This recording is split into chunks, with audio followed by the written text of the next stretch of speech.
네, 보도 잘 봤고요. 물론 인사청문회 전부터 온갖 의혹이 쏟아지는 건 익숙한 풍경입니다만 이번에는 좀 다른 것 같습니다. 7명 중에 단 한 명도 저 자리에 갈 만하다 할 인물이 없다는 말이 쏟아지고 있는데요. 정치부 박유영 기자와 이 뉴스 추적해 보도록 하겠습니다. 자, 박유영 기자. 야당 중에 특히 자유한국당은 7명 후보가 모두 부적격하다 이렇게 이야기하는 거 아닙니까? 그 중에서도 말이에요. 절대 불가하다. 콕 집은 후보자들을 짚어볼까요? 네, 자유한국당이 꼽은 낙마 1순위는 바로 박영선 중소벤처기업부 장관 후보자입니다. 왜 그런가요? 박 후보자가 야당 시절 별명이 저격수였지 않습니까? 네. 그럴 정도로 당시엔 청문회 자료를 혹독하게 요구해놓고 정작 본인은 없다, 못 준다 이런 말로 제출을 거부해서 아예 검증을 못하겠다는 겁니다. 네. 실제로 박 후보자는 남편과 아들 관련 정보는 개인정보 보호 등을 이유로 제출을 거부한 게 꽤 있는데요. 한국당은 박 후보자 낙마는 당연하고 2013년 황교안 당시 법무부 장관과 식사했다며 정치자금 지출 내역을 신고해놓고 사실은 지역구 주민과 먹었던 점 등 각종 의혹을 모아서 다음 주 초 검찰 고발하겠다며 벼르고 있습니다. 그래요?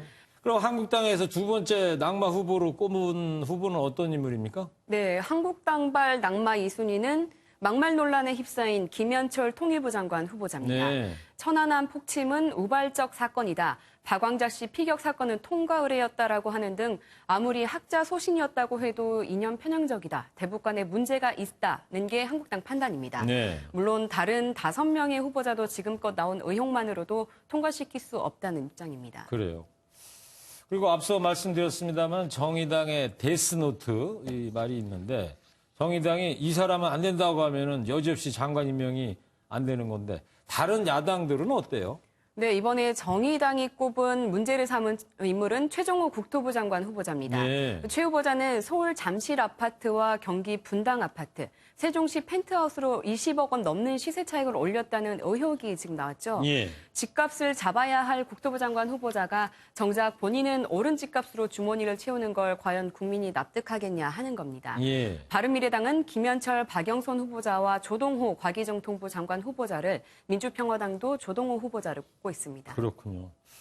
자, 얼른 봐도요. 분위기가 좀 심상치가 않습니다. 자, 그러면은 여당, 민주당 쪽도 자세히 좀 살펴볼까요? 아무리 여당이라도 덮고 가기 쉽지 않을 그런 후보자가 있을 것 같은데요. 네, 맞습니다. 민주당 안에서도 한두 명은 좀 어렵지 않겠냐 하는 말이 나옵니다. 어떤 후보인가요? 네, 어제 지도부 회의에서 의미심장한 언급이 있었는데요. 들어보시죠. 홍영표 더불어민주당 원내대표입니다. 네. 국민들이 보시기에 부족한 점이 있는 후보들도 있었다고 생각이 됩니다. 우리가 봐도 좀 심했다. 이런 내용이네요. 네, 그렇습니다. 그렇다면 여당이 포기한 대상은 누구냐? 우선 조동호 후보자가 꼽힙니다. 예. 야당 의원의 질책과 후보자 본인의 해명 먼저 들어보시겠습니다. 포르쉐라든지 이런 참 좋은 차를 타고 월세도 240만 원짜리 아파트에 살고 장관 후보자 아들이라는 사람은 국민 정서와 동떨어지게 황제 유학 생활을 하고 있습니다. 저는 자녀 지원에 좀 문제가 있다고 생각하고 있습니다. 알겠습니다. 네, 특히 해명이 좀 문제였는데요. 네. 청문회 자리에서 아들 황제 유학의 외유성 출장 의혹까지 각종 의혹이 쏟아져도 조 후보자가 좌우간 아니다라고만 하자 여당 쪽에서 충고 아닌 충고가 나오기도 했습니다. 들어보시죠. 네. 하루만 적당히 버티면 된다 이렇게 생각 안 했으면 좋겠습니다. 본인이 과연 감당할 수 있는 자리인가에 대한 생각도 한번 해보시면 좋겠다라는 말씀을 제가. 네, 이철희 의원 말 속에 뼈가 있네요. 여당에서 고개를 젓는 인물이 있다면 또 어떤 후보인가요? 네, 아무래도 국민 정서를 고려하지 않을 수 없는데요. 예. 그런 차원에서 다주택자 논란에 휩싸인 최종 후보자가 좀 어렵지 않겠냐 하는 말이 여당 안에서도 나옵니다. 예. 최 후보자 주택 중에서도 가장 논란이 된 건 바로 세종시에 있는 펜트하우스입니다. 예. 저희 MBN이 전해드렸습니다만 자격 요건상 은퇴를 앞둔 공무원들은 이 펜트하우스를 특별 공급받을 수 없는데 최 후보자가 분양받았거든요. 지금 화면에 나오는 맨 꼭대기층 아파트 얘기하는 네, 거죠? 그렇습니다. 그런데 지금 이 펜트하우스에 붙은 프리미엄만 10억 원 가까이 됩니다. 프리미엄이 얼마요? 분양가 전에 에 비해서 붙은 프리미엄이 10억 원 가까이 네, 그렇습니다. 당시 국토부 차관이었던 최 후보자가 특혜를 받은 것 아니냐 하는 논란이 나옵니다. 예. 특히 청와대도 여당이 부담스러워하는 인물은 그 무게감이 다를 수밖에 없겠죠. 네. 그런 점 때문에 이 두 후보자의 낙마 가능성에 무게가 실립니다. 그래요. 부동산 얘기 나왔으니 말인데 와중에 또 김의겸 청와대 대변인이 부동산 투기 의혹 때문에 사퇴를 했어요. 청와대가 얼굴을 못 들 것 같다는 생각이 들고 있는데요. 네, 그렇습니다.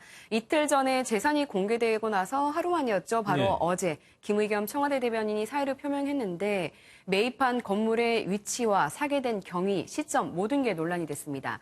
김 대변인은 서울 흑석동 재개발 지역 2층짜리 건물을 은행에서 10억 원을 빌려서 25억 7천만 원에 샀는데요. 예. 그런데 언제 샀느냐? 정부가 투기 세력과의 전면전을 선언하고 집값 잡기에 올인하던 지난해 7월에 매입했습니다. 그렇죠. 그때 그랬었죠. 부동산이 들썩들썩했던 예. 시점이어서요. 국민 입장에서는 허탈감 내지는 일종의 배신감까지 들 수밖에 없는데요. 여당이 발빠르게 국민 정서에 맞지 않았다. 그래서 청와대에 당도 우려를 전달했다고 밝힌 것도 같은 맥락입니다. 네. 김 대변인이 물러나긴 했지만 10억 원을 빌린 은행이 김 대변인의 고교 후배가 지점장으로 있던 곳이어서 특혜 대출 아니냐 이런 의혹도 새롭게 나오고 있거든요. 오늘 나온 얘기죠. 그렇습니다. 네. 장관 후보자 전원 논란에 청와대 인사 책임론에 거기다 청와대 대변인의 투기 의혹까지 겹치면서 문재인 대통령의 고심이 깊어질 수밖에 없어 보입니다. 네. 자, 뭐 인사가 만사다 이런 정치 격언이 생각나는 요즘이고요. 이쯤 되니까 뭐 청와대 인사 검증 라인은 제대로 작동이 되고 있는 것인지 또 알고도 강행한 건지 아니면 사람이 그렇게도 없는 건지 물을 수밖에 없습니다. 그죠? 국민 상식에만 따라도 별 문제 없을 텐데 하는 생각이 드는 건 저뿐만은 아니겠죠. 네, 뉴스 추적 박유영 기자였습니다.